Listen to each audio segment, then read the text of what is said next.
제가 제목을 시험만큼 멋진 게 없다라는 제목을 잡았습니다. 굉장히 시험이라는 게 무겁잖아요. 다 싫어하잖아요. 근데 시험을 잘 감당하면 시험보다 더 멋진 게 없다라는 것을 함께 생각해 보려고 합니다. 여러분들 시험과 유혹이라는 두 단어가 있습니다. 비슷한 것 같아도 그러다 보면은 내용이 전혀 다릅니다. 시험이라는 것은 어떤 사람을 성장시키기 위해서 꼭 필요한 과정이고요. 유혹이라는 것은 말 그대로 어떤 사람을 넘어뜨리려고 할 때에 유혹이라는 단어를 씁니다. 유혹을 하게 되죠. 마귀는 우리한테 유혹을 합니다. 그래서 여러분들 우리가 시험, 하나님은 우리를 시험하신다라고 유혹을 하지 않습니다. 그래서 오늘 이 말씀을 함께 생각하면서 은혜를 나누고자 하는데 좋은 예가 있습니다. 창세기 22장에 보면은 하나님께서 아브라함을 시험하시잖아요. 아브라함을 시험하는데 목적이 뭐냐면은 아브라함을 넘어뜨리려고 하는 게 아니라 시험을 통해서 아브라함을 세우고자 하는 거예요. 아브라함 속에 감춰져 있는 믿음을 드러나게 하려고 하나님이 시험을 하십니다. 그래서 아브라함 자신도 그 시험을 받기 전에는 자신의 믿음이 어느 정도인지 몰랐는데 시험을 통해서 그 믿음이 깨어난 거예요. 그 믿음이 드러난 거예요. 여러분들 학교에서 학생들에게 시험을 보는 이유가 뭘까요? 시험을 보는 이유는 그 학생의 실력이 어느 정도인지 깨닫게 하기 위해서. 그래서 네 성적은 지금 이 정도다. 네 지금 수준은 이 정도다라는 것을 알게 하는 게 시험이잖아요. 그래서 시험이라는 것은 우리에게 있는 것들, 속에 있는 것들을 드러나게 하는 힘이 되기도 하고 또는 시험을 통해서 우리에게 숨겨져 있는, 감춰져 있는 모습을 이렇게 추하게 때로는 드러내기도 합니다. 그래서 시험 받는 걸 보면은 저분이 참 대단하다. 난 저분은 저럴 줄 몰랐다. 그래서 시험을 통해서 이 감춰져 있는 게 드러나는 거예요. 오늘 이 본문 속에서 요셉은 그 형들을 시험합니다. 시험하는 이유는 간단합니다. 그 형들이 그 추함을 드러내기보다는 더욱더 형제애를 결속시키고 그 소원했던 그 자신과 형들과의 관계를 회복하기 위해서 시험하는 거예요. 만일 요셉이가 이 과정을 거치지 않고 자신의 정체를 딱 드러냈으면은 복잡할 것 없어요. 형들이 죽을 죄를 지었다라고 사죄를 하게 되고 애원을 하게 될 거예요. 그러면은 요셉은 용서해주고 가나안 땅에 가서 아버지 야곱을 데려와 가지고 온 가족이 애굽 땅에서 잘 먹고 잘 살면 돼요. 그런데 요셉은 지금 형들을 죄인으로 지금 몰아세우려는 게 아니라 말 그대로 한 가족이요, 한 형제임을 회복시키기 위해서 형들을 시험하는 거예요. 만일 지난번에도 말씀을 드렸습니다. 요셉이가 자기 정체를 밝히고 형을 용서해 준다면은 자기는 평생 의로운 사람으로 살는지 몰라도 형들은 평생을 죄인으로 살 수밖에 없는 거예요. 요셉이 그걸 원치 않았습니다. 그래서 요셉은 이 시험을 통해 가지고 형들의 그 마음을 숨겨져 있는 형제의 그 숨겨져 있는 형들의 가치를 드러내려고 하는 거예요. 그래서 본문을 잘 읽어보면은 이 말씀을 요셉의 의도대로 형들이 해결을 하게 되고 그리고는 형들의 그 아름다운 모습이 드러나는 것을 알 수가 있습니다. 이처럼 우리 모두도 중요한 것은 사람을 귀하게 여기고 사람을 살려내는 것. 이것이 우리가 기독교의 정신입니다. 믿음의 바른 정신이기도 합니다. 그런데 악한 사람들은요, 다른 사람들의 마음속에 있는 그 악함을 자꾸 드러내려고 합니다. 파헤쳐서 막 온 천하에 알리려고 합니다. 그 봐라, 그 사람 나쁜 사람이잖아, 그 사람 뭐 대단한 줄 알았지만 될 수 없는 인간이잖아 하고 자꾸만 드러내려고 합니다. 그러나 선한 사람들은 그 사람들의 마음속에 그 악함보다도 장점과 긍정적인 것을 바라보고 드러내려고 합니다. 맞아, 이 사람 봐, 그 사람 능력이 있잖아, 그래도 좋은 면이 있잖아, 우리가 미처 못 봐서 그래, 그 사람 괜찮은 사람이야 라고 사람을 세워갈 줄 압니다. 우리가 어떤 사람입니까? 좋은 이웃은 어떤 사람이 있겠습니까? 근데 요셉은 이제 형들 앞에서 두 가지를 테스트합니다. 말하자면 시험을 합니다. 그래서 형들의 그 악함이 아니라 형들의 선함을 이제 자꾸 드러내려고 합니다. 하나는 뭐냐면은 은잔을 통해서 시험을 하고요. 또 하나는 벤야민을 남겨두고 가라라는 시험을 하게 됩니다. 첫 번째 시험을 살펴보면 벤야민은요, 처음부터 야곱이 죽어도 보내지 않으려고 했던 벤야민이었잖아요. 근데 형들이 간신히 아버지를 설득을 해서 어렵게 애굽으로 데려왔습니다. 그래서 이제 양식만 받아서 무사히 고향으로 돌아가면 끝나요. 그런데 요셉이가 형들 몰래 종들을 불러다가 형들의 쌀자루 속에, 곡식자루 속에 돈을 도로 넣게 합니다.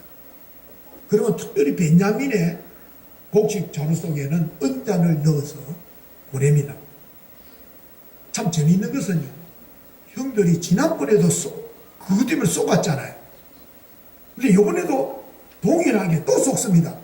아, 지난번에 우리가 곡식을 가져갔는데 돈이 있었더라, 이번에도 한번 살펴보자 하고 단디해가 갔으면 되는데 그냥 가버립니다. 그냥 갔더니 아니나 다를까 얼마 가지 않아서 요셉이 보낸 종들이 들이닥칩니다. 그리고 그들을 붙잡고 조사를 하면서 이야기를 합니다. 그러니까 형들이 깜짝 놀래가 이 무슨 일이냐라니까. 그러니까 종들이 하는 말이, 너희가 내 주인이 얼마나 은덕을 베풀었는데 어찌하여서 너희들이 은잔을 가져가느냐 라고 다그치는 겁니다. 형들이 이 말을 듣고 깜짝 놀라서 자신만만하게 이야기한, 아닙니다, 우리 주여 우리에게 어찌 그렇게 말씀하십니까? 이런 일들은 결탄코 우리에게 없습니다. 우리 자루에 있던 돈은 우리가 가나안 땅에서부터 가져와서 당신에게 가져다 줬고, 그런데 우리가 어찌 주인의 은과 금을 훔치겠습니까? 만일 종들에게 네게 발견이 되면은 그는 죽일 것이요, 우리는 주의 종이 될 겁니다. 노예가 되겠습니다 라고 이야기하는 겁니다. 결탄코 극단적인 표현까지 써가면서 부인을 합니다. 은잔이 발견될 시에는 그는 죽어 마땅하고 우리는 당신의 종이 되겠습니다 다짐을 한 겁니다. 그러자 요셉의 종들이 차례차례 짐을 풀어제기, 세상에 풀어제기더니 자루마다 돈이 나옵니다. 그런데 더 놀라운 것은 동생 벤야민의 자루에서는 은잔이 나오는 겁니다. 형들이 충격이 얼마나 컸는지 성경에 보니까 그들이 옷을 찢었다고 그래요. 옷을 찢고 각기 자기 집에 나귀에다 싣고 다시 성으로 애굽으로 돌아왔더라. 옷을 찢었다고. 옷을 찢을 정도로 충격이 컸던 겁니다. 그렇게 해서 이제 형들이 돌아옵니다. 요셉이 그를 봅니다. 그리고는 다그칩니다. 왜 은잔을 훔쳤느냐는 겁니다.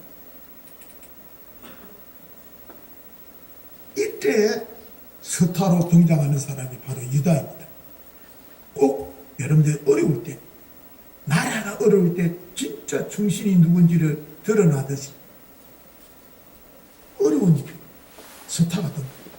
유다가 나타나서 지난번에도 그랬잖아요. 아버지한테 베냐민을 데려올 때도 앞장을 서서 아버지 내 두 아들을 볼모로 잡아주세요. 그리고 내가 죄인이 되겠습니다. 책임지고 내가 요셉을 데려오겠다라고 했던 유다가 이번에도 자기가 책임지고 앞장서서 요셉에게 말을 합니다. 길게 이야기하잖아요. 이로 인해서 유다가 원래는 야곱의 넷째 아들입니다.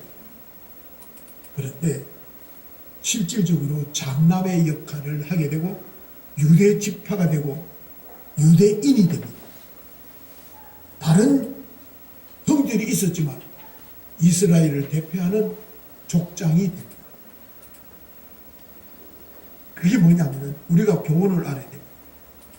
무엇이든지 책임질 줄 아는 사람이 진짜 리더죠. 지도자는요 책임질 줄 알아요.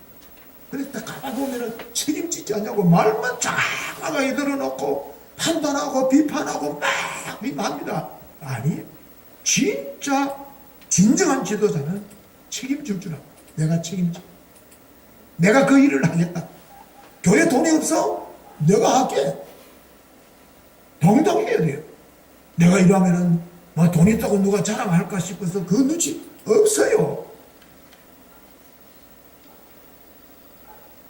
이때 유다가 요셉에게 한 말 속에 정말로 교훈을 얻을 수 있습니다. 오늘 중요한 교훈이 있습니다. 진짜 회개가 무엇인지. 여러분들 회개라는 것은요, 이걸 잘 알아야 됩니다. 어떤 사람은 나 회개했대. 근데요, 어떤 회개를 하는 줄 알아요? 수직적인 회개. 하나님과 나와의 관계는 회개가 잘 돼요. 회개했대. 용서받았대. 그것만 회개가 아니라니까요. 진짜 회개는 하나님과 나와의 관계도 회개고, 수평적인 관계, 나와 너와의 관계도 이게 같이 되어져야 이게 온전한 회개라는 거예요. 하나님 앞에 회개하고 사람들과의 관계도 회복되어지고 이게 진짜 회개라. 그래서 요셉이가 원하는 회개가 바로 이런 것이었거든요. 첫 번째 보십시오. 하나님께 죄를 자백하는 회개인데요. 유다는 지금 하나님 앞에 죄를 어떻게 자복합니까? 없어진 은잔이 자기 형제들에게 발견된 것은 이건 우연이 아니라 죄를 지었기 때문에 하나님께서 징벌로 우리에게 내려주셨다고 본 거예요.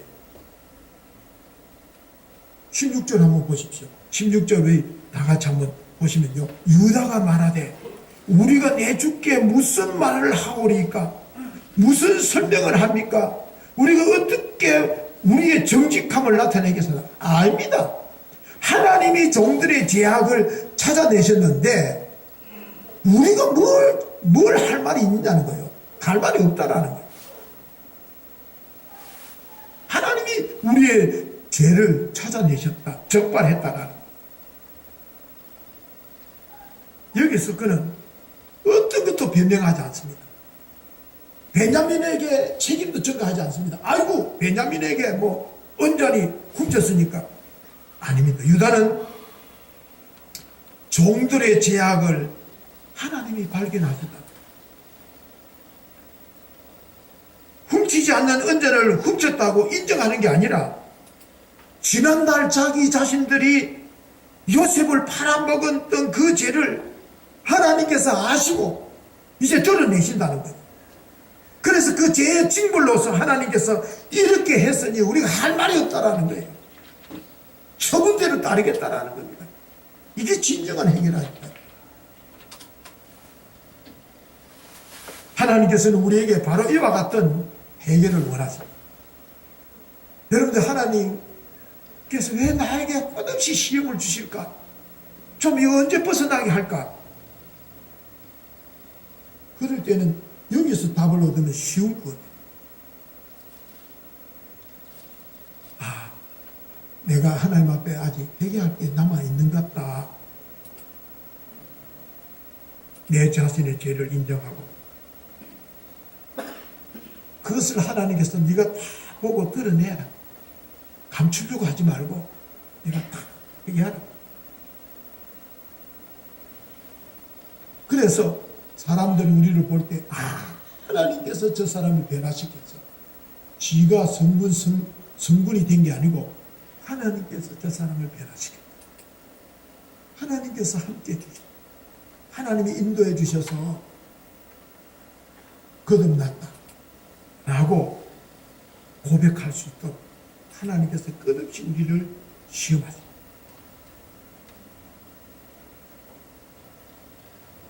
어떨 때는 신앙생활 하다 보면 억울할 때가 있고요. 어떨 때는 힘들 때가 있어요. 오늘 요셉이 형제들처럼 훔치지도 않았는데 왜 억울한 은잔에 여기 있느냐. 그게 뭐냐면은 하나님께서 때로는 우리를 억울하게, 때로는 우리를 몰아갈 때는 하나님이 거기에 하나님의 당신의 뜻도 숨겨져 있겠구나. 그걸 보라. 아직도 청산할 게 내게 있고 회개할 게 내게 있고 내려놓을 게 있어서 하나님께서 이런 어려움을, 이런 시련을, 시험을 주시는 겁니다. 그게 인정할 때 하나님께서 그렇게 나를 몰아가신다고 생각하면 오히려 그게 은혜. 그럴 때 모세처럼 하나님께서 나의 죄악을 적발하셨습니다 라고 인정해야 될 것은 인정하고 회개할 때에 그때에 억울함은 종지부를 찍게 되고 시험은 물러가게 돼 있고 어려움은 물러가게 돼 있는 거예요. 그렇기 때문에 시험에는 목적이 있다는 거예요. 시험에는 목적이 있는 것은 우리를 넘어뜨리려고 하는 게 목적이 아니라 우리를 바로 세우려고 하는 게. 그렇기 때문에 시험의 목적은 나의 변화에 있는 거예요. 내가 변하면 돼. 내가 안 변하니까 하나님께서 변화도록 끝없이 몰아가는 거예요. 너는 내 자녀야. 내가 너를 위해서 십자가를 지어서 내가 너를 위해서 죽어서 그러니 네 그러면 안 되잖아. 그렇게 살아서는 안 되잖아. 그렇게 생각해서는 안 되잖아. 바꿔. 같이 몰아간다. 그 시험의 목적은 우리를 변화시켜서 새롭게 하나님께서 세우고자 우리를 시험하신다. 그래, 그거 잘하라. 그래서 하나님과 나와의 관계를 바르게만 해라. 바르게만 하라. 그 다음 두 번째입니다. 사람과의 관계 회복이 진정한 회개입니다. 유다는요, 또 다른 차원의 수평적인 회개를 합니다. 이게 형제 간의 관계 회복을 합니다. 여러분들 보십시오. 은잔이 발견된 베냐민뿐만 아니라 우리 모든 형제가 죄를 지었으니 다 종이 되겠습니까? 다 종이 되겠습니다. 그러면서 베냐민을 포기하지 않습니다. 말을 합니다. 성경에 보니까 가까이 가서 내 주께 내가 말을 해도 괜찮겠습니까? 사정을 합니다. 그러면서도 그 말 속에는 당당함이 있어요. 뭐라고 이야기합니까? 우리 형제들이 다 남을 필요가 없지 않습니까? 아버지에게는 귀한 자녀들입니다. 그러니 은잔을 숨긴 자만 노예로 삼겠다고 하는데 안 됩니다. 지금 요셉은 유다의 말을 듣고는 한 번 더 시험을 하거든요. 안 된다. 다 가라. 다 가고 베냐민 언자는 훔친 이 도둑놈은 베냐민은 남겨두고 너는 가라 그러니까 유다가 뭐랍니까? 안 된다. 그러면서 형제애를 발휘하는데 베냐민만 남겨두고 갈 수 없다라는 이유를 조목조목 장황하게 설명을 합니다. 그러면서도 당당하게 이야기합니다. 그렇게 이야기하는 이유가 뭘까요? 변명하지 않습니다. 솔직하게 문제를 그대로 받아들입니다. 어떤 눈앞에 지금 어떤 것을 숨기려거나 벗어나려고 어려움을 모면하기 위해서 말을 이렇게 하는 게 아니에요. 빠져나갈 방도를 찾는 것도 아니에요. 그 말에 진정성을 담아가지고 내가 죽기를 각오하고 지금 왕에게 이야기합니다. 그 총리를 뭐라 그럽니까? 당신은 바로 왕과 같은 사람이다라고 이야기합니다. 당신은 바로 왕과 같은 사람이다. 그러면서 죽음을 각오하고 내가 책임지고 내가 희생하겠습니다. 그러니까 그 말에 힘이 있는 거예요. 당당함이 있는 거예요. 그러면서도 그 유다의 말 속에는 참 형제의 아름다움이 묻어 있는 거예요. 그래서 19절에 보면 유다는요,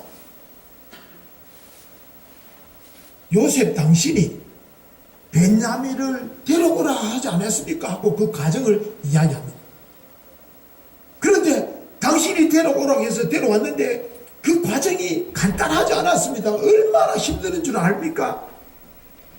사실 베냐민은 보통 우리 집안의 형제가 아닙니다. 아버지가 너무나 사랑하는 두 아들이 있었는데 한 아들은 잃어버렸고 하나만 남은 것이 베냐민인데 아버지한테는 생명보다 귀한 자식입니다. 이 귀한 자식을 데려왔다라는 거예요. 내 생명을 담보로 하고 내 주 자식을 담보로 하고 이 베냐민을 데려왔으니까 내가 모든 책임을 질 테니까 다른 사람 다 돌려보내라. 청컨대 주의 종으로 아이를 대신하여 있어 주의 종이 되게 하시고 아이는 형제와 함께 올라가게 하소서. 베냐민 대신에 누가 남겠다? 자신이 남겠다. 내가 남고 내가 종이 되고 이 모든 것을 내가 받아들이겠습니다. 당당하게 이야기. 그래서 저는 이 성경을 읽으면서 유다의 말이 이렇게 길게 기록된 것은 하나님께서 아마 유다의 그 변화되는 모습을 우리에게 보여주시기 위해서 자세하게 기록하지 않았는가. 참 유다의 모습이 아름답지 않습니까? 끝까지 내가 책임지겠다. 내가 대신 남겠어.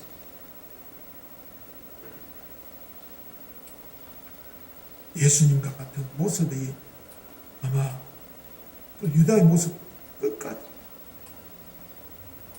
이게 바로 나는 생각할 때 이 시험의 의미가 바로 여기 있지 않는가. 시험은 나의 변화를 보여주는 기회다. 시험은 나를 변화시키고 변화된 내 모습을 보여주는 기회가 시험이 아닐까. 그렇지 않습니까? 시험이라고 부르는 어려운 때가 어떤 사람들에게는 그것이 가장 힘든 순간인지 모르지만 내 믿음을 드러낼 수 있는 전류의 기회가 된다. 그러므로 여러분들이 고난 가운데 있습니까? 어려움 가운데 있습니까? 그 어렵고 고난 가운데서도 믿음이 흔들리지 않냐고 여러분들이 찬송을 하고 있고 극복하고 있다면 여러분들의 그 믿음을 하나님께서 보고 계십니다. 그 믿음을 하나님께서 귀하게 여기시는 기회가 된다고 기억할 수 있기를 바랍니다. 여러분들, 우리는 그 시험을 통해서 뭘 깨닫습니까? 나는 정말로 나는 무력한 종입니다. 무익한 종입니다. 나는 죄인입니다. 허물 많은 죄인입니다. 그렇게 회개하고 변화되는 모습을 보여준다면 그거야말로 정말로 오늘 제목처럼 시험만큼 멋진 게 어디 있겠습니까? 우리는 원래 추한 존재들입니다. 근데 하나님께서는 추한 존재로 우리를 그냥 두기를 원하지 않습니다. 네가 추했지? 네가 죄인이었지. 얘는 아니야. 내 사랑하는 아들이야. 너는 정말로 귀하고 존귀한 존재. 왕같은 제사장들이야. 거룩한 하나님의 백성이야. 원하신다는 거예요. 하나님께서는 변화되고 아름다운 모습으로, 유다와 같은 멋진 모습으로 하나님께서 우리를 바꾸시기를 원하시는데, 그게 뭐냐? 시험이다. 시험을 통해서 우리를 변화시키게 세워주죠. 새로운 모습으로. 그렇다면 시험은 언제 끝날 것 같아요? 유다는요, 요셉이를 물 웅덩이 속에 이었다가, 야, 이러지 말고 고마 저 미디안 대상들에게 요셉을 팔아버리자, 종으로 팔아버리자 했던 그 유다가 이제는 내가 벤자민 대신 남겠다라고 변합니다. 얼마나 멋있습니까? 얼마나 멋진 모습으로 변합니까? 그럴 때에 이 시험은 끝나는 거예요. 여러분들이 왜 하나님께서 저와 여러분들에게 시험을 주시는지 이제 조금 알 것 같지요? 하나님께서 내하고 너하고 좀 회복 좀 됐으면 좋겠다. 내하고 너하고 가까이 했으면 좋겠다. 그리고 너와 너들끼리 회복되었으면 좋겠다. 그게 하나님의 뜻이라. 그래서 우리들의 아름다움을 드러내기 위해서 우리의 추함이 아니라, 세상은요 자꾸 추한 것을 드러내려고 합니다. 우리 예수 믿는 사람들이요, 그게 편성해가, 그게 정인 줄 알아. 그게 공인 줄 알아. 아니에요.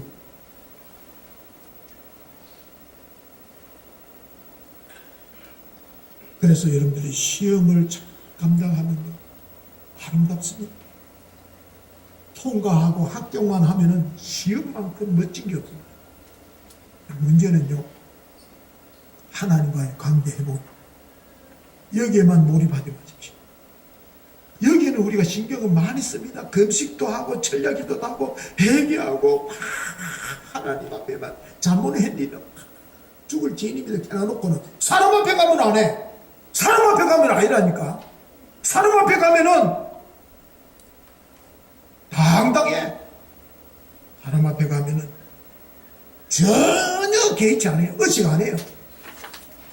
수고도 안 된대요. 사람은 관심도 안 가져요. 그러다 보니까 교회 와보면요, 정죄만 난무하다니까, 비판만 난무하고, 따지는 거는 넘쳐나는데 은혜는 없어. 그래서 어떤 사람이 그런 이야기, 교회 와보면은 예수쟁이들이 많은데 교회 밖에서 눈 비비보고 예수쟁이를 못 보겠대. 하나님 교회 가면 하나님 앞에 거룩한데 사회 딱 나오면은 인간관계가 안 된대. 원수는 원수라. 죽을 때까지 원수라. 이거는 참된 회개가 아닙니다. 참된 회개. 하나님과 나와 너 간. 이 같이 회복되어야 진짜 회개라. 여러분들이 막 용서받았잖아요. 하나님 앞에 회개했는데 마음이 찝찝해. 용서받아라 끝질 안 해. 왠 줄 알아요? 이게 안 돼서. 이거는 늘 맺혀 있는 거예요. 이거는 닫혀 있는 거예요. 하나님과는 뚫려 있는 거 같는데 이거는 닫혀 있어. 이게 뚫린 게 아니라니까. 그래서 진짜 참된 회개는 하나님과 나와 너와의 관계. 이게 기독교입니다. 이게 십자가입니다. 우리 모두 이제 이 같은 시험을 잘 이겨내어서 우리의 아름다움을, 우리 믿음의 귀한 모습을 모든 사람들에게 나타내서, 그게 전도예요. 그게 전도라니까. 그래서 그것을 드러내서 정말 하나님의 교회를 단단히 세우는 절호의 기회로 삼는 저와 여러분들이 될 수 있는 모두가 될 수 있기를 축원합니다. 기도하시겠습니다. 하나님, 참 감사합니다. 이제 우리가 상대방의 추함과 악함을 드러내는 것도 중요하고